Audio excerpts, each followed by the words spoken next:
Летит ракета вокруг земного света, а в ней летит Гагарин, хороший русский парень. Когда Шура была маленькая, эта бабушкина присказка помогала расправиться с обедом.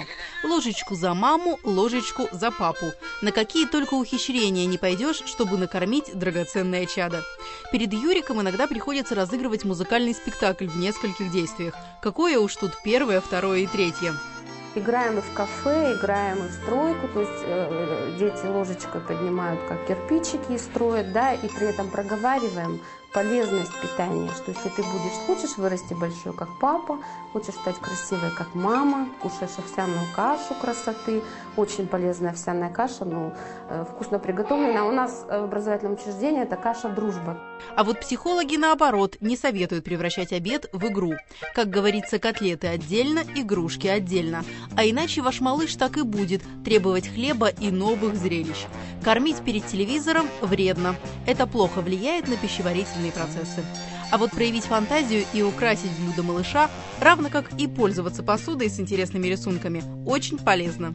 Впрочем, Шура и без того кушает с аппетитом и, кажется, готова сдать экзамен, как правильно держать ложку. Ложку держите правильно. И главное создать еще хорошее настроение во время еды.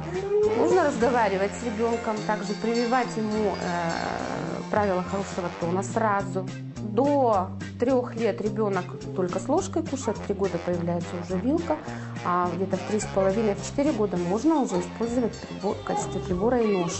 Главное правило детсадовских педагогов – не кормить ребенка через силу. Лучше отложить ложку и трапезу на время, чем отбить охоту есть. Правило второе – аппетит нужно заработать. Если ребенок активен, много гуляет на улице, то и уговаривать его долго не придется. Запомните, голодный малыш от обеда не откажется. Левая, правая рука. Если ребенок берет ложку левой рукой, отвечаем? Нет. То есть у нас категорически, если левша, то мы не вторгаемся психологически в этот момент. И даже пишут дети, это общая сейчас тенденция в школе, то есть взрослый не препятствует, комфортно ребенку. Пусть кушает левой. Главное, чтобы он правильно старался держать ложку, чтобы ему удобно было.